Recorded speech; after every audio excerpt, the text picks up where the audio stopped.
one of the most famous fighters of his generation, fighting in one of the famous stadiums in the world. Can you imagine being AJ right now? A lot of pressure too, though. Don't get it twisted. You've got to perform in front of 96,000 of your closest friends. Mamma mia! Rosie, a social media sensation turned boxer, has turned the sport on its ear. This is incredible. And what must be going through this 27-year-old's mind, like so many members of his generation, dealing with mental health issues? Here we go! Jake Paul versus Anthony Joshua has sparked intense debate among boxing pros. Most pros predict Joshua would dominate the bout due to his size, power, and elite heavyweight experience. His Olympic pedigree and knockout history give him a massive advantage. Jake Paul has improved, beating MMA fighters and fringe boxers, but he has never faced a true world-class heavyweight. Analysts believe Paul's only chance would be an early surprise punch, but Joshua's discipline and jab would control the fight. Many predict a one-sided Joshua stoppage within a few rounds. While entertaining as a spectacle, professionals overwhelmingly favor Joshua to win easily. To Nikisa, a few times on it. I mean, there's nothing to report to you that it's close, or there's a lot of hoops to jump through. Of course, AJ is exclusive to DAZN. We also work very closely with His Excellency, and although we have no contract with him, we're in talks for big fights next year. Of course, Tyson Fury being one of them. So we'd definitely give him the respect of making sure that he was aware of the plan and part of that plan as well. But at the moment, there's nothing major to report on that. Would we take the fight? Absolutely. I think Jake would be. I mean, my estimations of Jake Paul would go through the roof if he signs to fight Anthony Joshua, because I just can't believe in my mind that he would do something like that. I mean, Gervonta was a smart one because of his size. I think actually he would have had a lot of success against Jake Paul, but the size is a problem. But this would just be, like if Jake Paul was to take the fight with AJ, you'd really have to maybe carry his balls in a wheelbarrow on the ring walk, because AJ wouldn't mess around in there, so it would be huge, but nothing to tell you it's close. The fight between Jake Paul and Anthony Joshua is officially set for December 19, 2025 at the Casa Center in Miami, and it will be broadcast globally on Netflix. This isn't an exhibition. It's a fully sanctioned professional heavyweight bout under Queensberry rules, meaning 8 rounds of 3 minutes each and 10 gloves. To level the playing field, Joshua has agreed to a contracted weight limit of 245 pounds, which is unusually low for him. With both fighters putting their records on the line, this high-stakes clash promises real consequences. Knockouts and a definitive result are absolutely on the table. It's really happening. Jake Paul will face the 2-time unified heavyweight world champion Anthony Joshua on Friday, December the 19th in Miami, Florida. It's going to be an 8-round fight with 3-minute rounds and 10-ounce gloves. It's Joshua's first fight since being knocked out by Daniel Dubois in September last year. Jake Paul won a unanimous decision against veteran Julio Cesar Chavez Jr. earlier this year. Well, Jake Paul said this: a professional heavyweight fight against an elite world champion in his prime. When I beat Anthony Joshua, every doubt disappears and no one can deny me the opportunity to fight for a world title. To all my haters, this is what you wanted. To the people of the United Kingdom, the boxing community and fans have expressed strong opinions regarding Jake Paul's challenge to Anthony Joshua. Many believe that Paul's ambition to fight a seasoned heavyweight like Joshua is unrealistic and overambitious. That's right, the real deal respond to me as I tweeted my thoughts about delusion, which again, I think is more about what Jake said about Anthony Joshua and what he'll do to him. That was the more delusional aspect of this. Amanda Serrano said, at Jake Paul is the truth.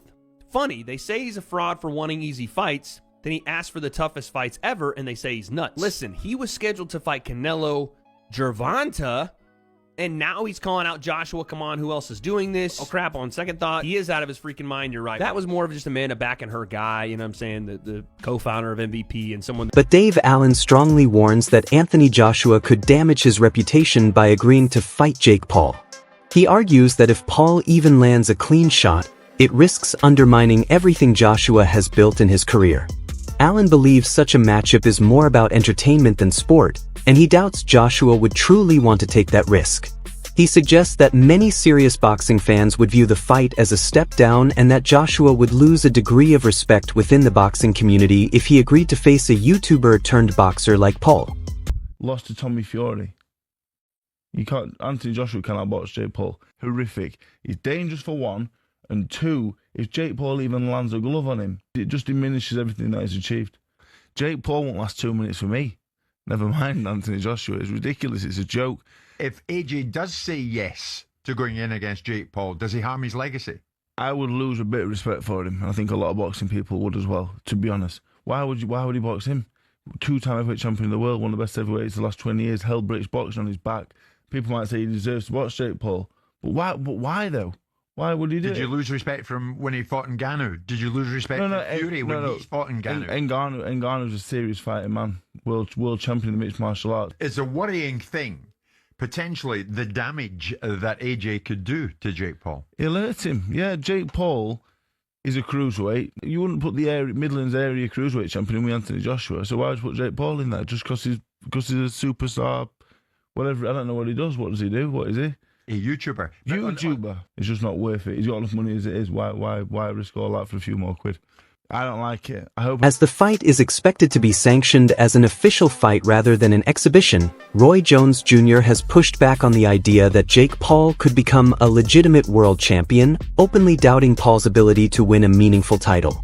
He argues that Paul has largely avoided truly battle-tested opponents, and if he steps up to face high-level experienced boxers, Jones believes those fighters would beat him. While he admits Paul could eventually get a title shot, Jones Jr. suggests it will only happen under very favorable circumstances. He remains skeptical about Paul's chances of walking away with a real championship. Jake Paul become a world champion? No. Why? I think if they make him fight tough opponents, guys with experience, those guys will beat him. Now, if you catch somebody like myself at the end of their career, or somebody like Tyson, he caught at the end of their career, the chances are much higher. Because now it becomes more of a 50-50. You got a guy who's better than him, but the age factor. You understand me? And that's the only way to balance it for him to make it a 50-50 fight. Somebody who's on his level at the same age, those guys have too much experience. You understand me? So he's not going to beat those guys. But you find a guy who is past his prime, who has the mentality further than his, but past their prime, it kind of even. Anthony Joshua's promoter Eddie Hearn has dismissed Jake Paul's boxing abilities, labeling him an average fighter. Hearn has repeatedly questioned whether Paul has what it takes to compete at the highest level, especially against someone like Anthony Joshua. He argues that while Paul has improved over time, he is nowhere near the level required to face elite heavyweights. Paul, good for the sport of boxing? Yes, I know these guys. They're unbelievably bright. I mean, Logan, much brighter than Jake, in my opinion. But Jake's smart. Okay. We have our ups and downs. Yeah. I respect Jake. I actually respect him in a boxing sense as well. But we fell out because I told him he was average. That's actually a compliment. Like, to be an average fighter, coming to this kid who's 26, 27, decides to go into boxing. We had a conversation where he's actually telling me he's going to beat Canelo Alvarez. And I'm looking around for cameras. I'm thinking, am I mic'd up? Eddie Hearn also pointed out how Jake Paul has made outrageous claims, such as saying he could beat Canelo Alvarez. Hearn finds this claim insane and believes Paul is significantly overestimating his abilities. While Paul has defeated former MMA fighters and lesser experienced boxers, the idea that he could challenge world-class fighters like Canelo or Joshua is laughable to many experts. Well then, it looks like Anthony Joshua and Jake Paul might be in discussions to fight. They were both on a call to each other earlier, and the viral video went round of Jake Paul saying he would knock out Anthony Joshua. If I'm being completely honest, I think Jake Paul would actually be lucky to make it out alive, and I'm actually being dead serious. I think Jake Paul would be lucky to make it out of the ring with Anthony Joshua alive. Tyron Woodley literally had Jake Paul on skates and had Jake Paul panicking for his life. Imagine what Anthony Joshua would do. Look at what Joshua did to the last non-boxer he fought in, Francis Ngannou. That is not going to end well for Jake Paul. But look, let's be real here. This fight should never happen. It's an absolute disgrace to the sport if it does. And yeah, there's got to be a lot of backlash if this actually happens, because it's actually probably worse to the sport of boxing than what Fury in Ngannou was when it came around, or, you know, yeah, or Mayweather McGregor. Simon Jordan, the former Crystal Palace owner turned outspoken boxing pundit, has issued a scathing warning to Jake Paul over his proposed fight with Anthony Joshua. Jordan argues that the matchup is a mockery of the sport, suggesting that Paul lacks the legitimacy and skill to be pitted against a heavyweight icon like Joshua. He believes this fight undermines boxing's credibility and calls it everything wrong with the sport. According to Jordan, Paul would be demolished in such a bout. Not only is it a dangerous gamble for Paul, but it also cheapens Joshua's legacy by turning a serious competition into a spectacle. We're talking about welfare, player welfare, and here's a situation where someone's welfare should be considered in the equation, not his financial welfare, but Jake Paul going into a fight with Anthony Joshua, to me, is absurd. I mean, Anthony Joshua is a legitimate two-time heavyweight champion of the world. He may have got destroyed by Daniel Dubois, but notwithstanding, there's nothing physically wrong with Anthony Joshua that he can't execute. Mentally, he might be in a little bit of a difficult position after the loss to Daniel Dubois. Jake Paul, if this is not going to be, curated into a little dance around exhibition, could find himself in a way of getting seriously hurt here, like Francis Ngannou did. Francis Ngannou was an MMA fighter that got blasted out by Anthony Joshua. A fitter, more focused Anthony Joshua than the version we've got now, possibly. But this, to me, is everything that's wrong with boxing. It's a money play, nothing wrong. I don't begrudge Anthony Joshua getting 50 million quid for an easy night's work. That's fantastic returns. Most people would take it. But from the boxing world, Jake Paul is now a professional fighter. Whether we categorise him as a YouTuber or not, he's licensed to fight, which means that the governing body should be suggesting that this is not a fight that possibly they should be looking to sanction. Yeah. But they will, because the sanctioning fees will be enormous. Anthony Joshua will not lose his legacy like some people are suggesting, because no one will remember it in 2 or 3 years' time. If he embarrasses himself in there, they'll remember it. If he goes in and knocks him out in 30 seconds flat, or turns it into a little bit more of a sort of Jake LaMotta raging bull, holding him up for a few rounds and then knocking him out, then people will forgive it. He'll get a big bag of money, which most people in the world would take, and move on.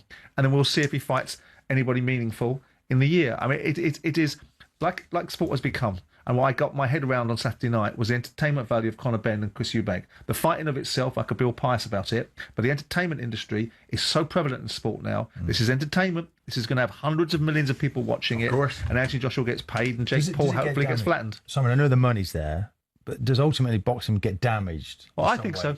But I think boxing damages itself left, right, and centre. But I think the reputability and the credibility of some of these boxing sanctioning bodies is poor anyway. But I think it does get damaged. Even if it's an exhibition fight, which it might well be. Well, then what's the jeopardy in that? If it's an exhibition fight, which it shouldn't be, if it's a proper fight, then Jake Paul is going to get demolished. David Benz has acknowledged that Jake Paul is one of the biggest names in boxing when it comes to drawing attention and selling fights. While many purists criticize Paul's skills, Benz believes that his involvement in boxing brings excitement and financial opportunities.